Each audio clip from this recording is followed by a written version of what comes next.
হুরুপ check করবেন কিভাবে? আপনাকে যে আপনার কফিল বা আপনার কোম্পানি আপনাকে টার্মিনেট করছে কিনা বা আপনার হুরুপ দিয়েছে কিনা বা দেখা যাচ্ছে যে আপনার ফাইনাল এক্সিট দিয়েছে কিনা, সেটা আপনি নিজে নিজে কীভাবে চেক করতে পারেন।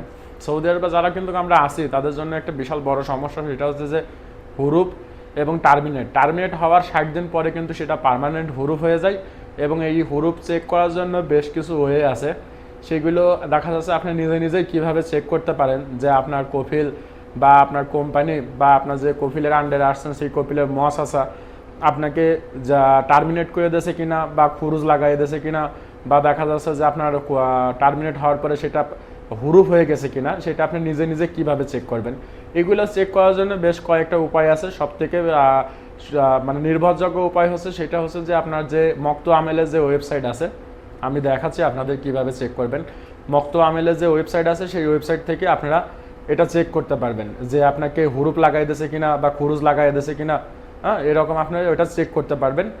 আর দেখা যাচ্ছে যে আপনার ওইখানে এই মাধ্যম থেকে আপনি খুরুজ, হুরুপ এবং আপনার টার্মিনেটটা এইভাবে চেক করা যায় না। টার্মিনেটটা দেখতে হইলে পারে আপনার ফোনে যদি মেসেজ আসে, আপনার যদি কুয়া অ্যাকাউন্ট থাকে সেক্ষেত্রে আপনি কুয়ার ভিতর ঢুকলে পারে আপনার কন্ট্যাক্টের উপরে দেখবেন যদি টার্মিনেটটা যদি অ্যাক্টিভ থাকে, মানে হচ্ছে আপনার কন্ট্যাক্টটা যদি চালু থাকে, যদি কোনো কিছু না করে থাকে কফিল, সেই ক্ষেত্রে দেখতে পারবেন যে ওইখানে লেখা আছে যে অ্যাক্টিভ, আপনার কন্ট্যাক্টটা অ্যাক্টিভ লেখা আছে সবুজ কালারে। আর যদি আপনাকে টার্মিনেট করে থাকে 60 দিনের আগে পর্যন্ত আপনি দেখার জন্য ওইখানে লেখা থাকবে, আপনার কন্ট্যাক্টের ওইখানে লেখা থাকবে যে টার্মিনেট, উপরে দেখবেন ছোট্ট করে লেখা আছে টার্মিনেট। আর যদি টার্মিনেটের পরে যদি হুরুপ হয়ে যায় তখন দেখবেন আপনার কুয়ার ভিতরে লেখা আছে রানওয়ে, অর্থাৎ পলাতক, এইরকম আর কি। তো চলেন মোবাইলের স্ক্রিনে নিয়ে যাই কীভাবে চেক করবেন যে আপনাকে হুরুপ দিয়েছে কিনা বা আপনাকে খুরুজ লাগাই দিয়েছে কিনা। সর্বপ্রথম আপনাদের গুগলের যে গুগল ক্রোম আছে ওইখানে আসবেন। আসার পরে এখানে MOL.KS বলে সার্চ করবেন এবং সার্চ করার পরে প্রথমে যে ওয়েবসাইটটা আসবে ওইটা, অনেকের ক্ষেত্রে দেখা যাচ্ছে যে এটা আপনার 2 নাম্বার 3 নাম্বারের ওয়েবসাইটে আসে, তবে আমার ক্ষেত্রে এটা প্রথমে আসছে। তো চেষ্টা করবেন যে এটা প্রথমে যে ওয়েবসাইটটা এখানে ঢোকার। তো এইখানে ক্লিক করবেন, ক্লিক করার পরে নতুন যে ইন্টারফেসটা আসবে, আসার পরে এইখানে আপনার যেটা সব থেকে জরুরি সেটা হচ্ছে যে ওই যে হোম অ্যান্ড ইনকোয়ারিতে এইখানে দেখেন রেসিডেন্সিয়াল নাম্বার এবং ইনকোয়ারি ডাটা। এই ইনকোয়ারি ডাটাতে আপনি চেক করবেন যে আপনার হচ্ছে যে রেসিডেন্সিয়াল নাম আইডি নাম্বার আছে, অর্থাৎ আপনার যে ইকামা নাম্বারটা আছে এবং সাথে হচ্ছে আপনার যে বর্ডার নাম্বারটা আছে, যে কোনো একটা ব্যবহার করলে হয়। তবে পাসপোর্ট নাম্বার এখানেও পাসপোর্ট নাম্বারের কথা বলে, তবে পাসপোর্ট নাম্বারটা আমি প্রেফার করি না, কারণ পাসপোর্টে অনেক সময় তথ্য আসে না। ইকামা নাম্বার এবং বর্ডার নাম্বারে এগুলো পারফেক্টলি আসে এবং এগুলো জানা যায়। আর এগুলা আপনার হচ্ছে এখানে ইকামা নাম্বারটা অথবা বর্ডার নাম্বার যে কোনো একটা সিলেক্ট করলে পারে আপনি দেখতে পারবেন যে আপনার কফিল বা কোম্পানি আপনাকে হুরুপ দিয়েছে কিনা বা কোনো কিছু করছে কিনা বা ফাইনাল এক্সিট লাগাই দিয়েছে কিনা, এগুলো চেক করতে পারবেন। আর অবশ্যই নিচে আপনার এই যে ক্যাপচার কোডগুলো আসে এটা অবশ্যই আপনাকে দিতে হবে। এটা এক একজনের ক্ষেত্রে এক এক রকম। তা আমি প্রথমে একটা ইকামা নাম্বার এখন দিয়ে নেবো এখানে। আর নিচের যে ক্যাপচার কোডটা আছে এই অর্থাৎ ভেরিফিকেশন যে ক্যাপচার কোডটা আছে এই ক্যাপচার কোডটা দেবো।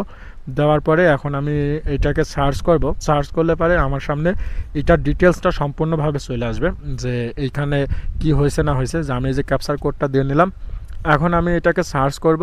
সার্চ করার পরে এইখানে আমার দেখেন পুরা ডিটেলস চলে আসছে। এইখানে আমার সার্চ করলে পরে পুরা ডিটেলসটা আসবে। এই যে এখানে দেখেন ডিটেলস আসছে, যেমন ওয়ার্কার নাম্বার আছে এবং এই ওয়ার্কারের নাম হচ্ছে সুজন কুমার সাহা এবং এনার ওয়ার্কার স্ট্যাটাস যেটা আছে ওয়ার্কার স্ট্যাটাসটাও এখানে শো করবে। দেখেন ওয়ার্কার স্ট্যাটাসটা আছে হচ্ছে অ্যাবসেন্ট ফ্রম ওয়ার্কার, তার মানে ইনাকে হুরুপ দিয়েছে, অর্থাৎ ইনাকে সর্বপ্রথম টার্মিনেট করছিল এবং টার্মিনেট করার পরে ইনার এটা হচ্ছে 60 দিন পরে হুরুপ হয়ে গেছে এবং ওনার কোম্পানির যে লাইসেন্স সেটাকে দেখাচ্ছে এক্সপায়ার এবং নিচে যেটা ওনার মুয়াসাসা যে এটা দেখাচ্ছে হচ্ছে সিমিলার গ্রিন, অর্থাৎ এটা সিমিলার গ্রিন এই ক্লাসে আছে, এটা ভালো। আর যেহেতু এখন ওয়ার্কার স্ট্যাটাস এখানে অ্যাবসেন্ট ফ্রম ওয়ার্কার দেখাচ্ছে, তার মানে ওনাকে হুরুপ দিয়েছে, ওনার এই হুরুপটা পার্মানেন্টলি হয়ে গেছে। এখন এই হুরুপটা কাটার কোনো অপশন নাই বা এটা এখন কোনো করার কোনো অপশন নাই যতদিন না সৌদি সরকার বা গভর্নমেন্ট সুযোগ দিচ্ছে।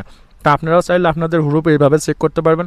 সর্বপ্রথম অর্থাৎ মক্তব আমেলের যে ওয়েবসাইট ওইখানে আসবেন, আসার পরে আপনাদের ইকামা নাম্বারটা দেবেন এবং ক্যাপচার কোডটা দেবেন। এটা চেক করা খুবই সহজ। আর যাদের হচ্ছে আপনার এইখানে ওয়ার্কার স্ট্যাটাসে এখানে লেখা থাকবে যে অ্যাবসেন্ট ফ্রম ওয়ার্কার, তাদের তো হুরুপ হয়ে গেছে। এবং যাদের লেখা থাকবে অন দ্য জব, মানে অন দ্য জব লেখা থাকবে, তাদের কোম্পানি মুয়াসাসা বা কফিল কোনো কিছুই করি নাই, তারা বৈধ আছেন। এবং যাদের এইখানে ওয়ার্কার স্ট্যাটাসে লেখা থাকবে যে ফাইনাল এক্সিট, অর্থাৎ ফাইনাল এক্সিট লেখা থাকলে তার মানে এটা বোঝা যাবে যে খুরুজ নেহায়া লাগাই দিয়েছে। এইখান থেকে আপনি চেক করতে পারবেন যে আপনার কফিল আপনার বিরুদ্ধে কোনো স্টেপ নেছে কিনা বা আপনাকে হুরুপ দিয়ে দিয়েছে কিনা। যদি ওয়ার্কার স্ট্যাটাস এখানে ফাইনাল এক্সিট লেখা থাকে তাহলে আপনাকে বুঝে নিতে হবে যে আপনার কফিল আপনাকে ফাইনাল এক্সিট দিয়ে দিয়েছে, অর্থাৎ খুরুজ নেহায়া লাগাই দিয়েছে, যেটাকে আমরা ফাইনাল এক্সিট বলি। আপনার ভিসাটা ক্যান্সেল হয়ে গেছে, তো এখন কিন্তু আপনার কাছ থেকে কোনো কিছুই করার নাই। তবে এই ওয়ার্কারটা দেখেন, এটা এখানে আসছে অ্যাবসেন্ট ফ্রম ওয়ার্কার, তার মানে হচ্ছে ওনাকে হুরুপ দিতেছে, অর্থাৎ টার্মিনেট করছিল, টার্মিনেটের 60 দিন পরে এইখানে হুরুপ চলে আসছে। এবং টার্মিনেট করলে পারে প্রথম অবস্থায় 60 দিনের ভিতরে কিন্তু এইখানে অন দ্য জবই শো করে, 60 দিন পরে যায়